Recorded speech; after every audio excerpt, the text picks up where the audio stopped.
ክፍል 25 ልመናውና በረከቱ ለዘላለሙ ከወዳጆቹ ጋር ይሁንና ቅዱስ ዑራኤል ያደረገው ተአምር ይህ ነው። ዘወትር ሌት ከቀን የሚጮህ ጋኔን የሚጥለው በሲኖዳ ሀገር የሚኖር አንድ ሰው ነበር። በዚችው ሀገር ውስጥ የይቅርታና የምህረት መልአክ የሆነ የመላእክት አለቃ በቅዱስ ዑራኤል ስም የተሰራች ቤተ ክርስቲያን ነበረች። ይህ ሰው የመላእክት አለቃ በሆነ በቅዱስ ዑራኤል በዓል ጥር 22 ቀን ካህናቱ በማህሌት ጊዜ በፍቅርና በሰላም ሲዘምሩና ሲያሸበሽቡ ሳለ በዚችው ቤተ ክርስቲያን ውስጥ ገባ።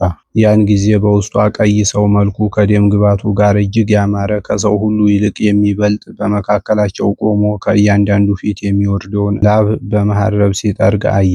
ያን ጊዜም ከእግሩ በታች ተንፈራገጠ። ጋኔኑም ከላዩ ላይ ጥቁር የእንጨት ቅርፊትን የመሰለ ሆኖ ወጣ። ጋኔኑም እሱን ትቶ ሸሸ። ዑራኤልም ሽሽቱን አይቶ ፈጥነህ ወደ እኔ ና ቢለው ፈርቶ ሽሽቱን ቀጠለ። ያን ጊዜም አንገቱን አንቆ በያዘው በትረ መስቀል ስለደበደበው ጮሆ አለቀሰ። መልአኩም ሁለተኛ ታሰቃየው ዘንድ ወደዚህ ሰው ትመለሳለህን ቢለው ከእንግዲህ ወዲህስ ወደ እሱ ብመለስ የአምላክህ መለኮታዊ ሰይፍ ከሁለት ይክፈለኝ ሲል በፊቱ ማለና እንዲሄድ ለቀቀው። ያም ሰው ያየውንና የሰማውን ሁሉ ለሰዎች ተናገረ። ያዩና የሰሙ ሰዎችም ሁሉ እግዚአብሔርን አመሰገኑት። የቅዱስ ዑራኤልንም ተአምር አደነቁ።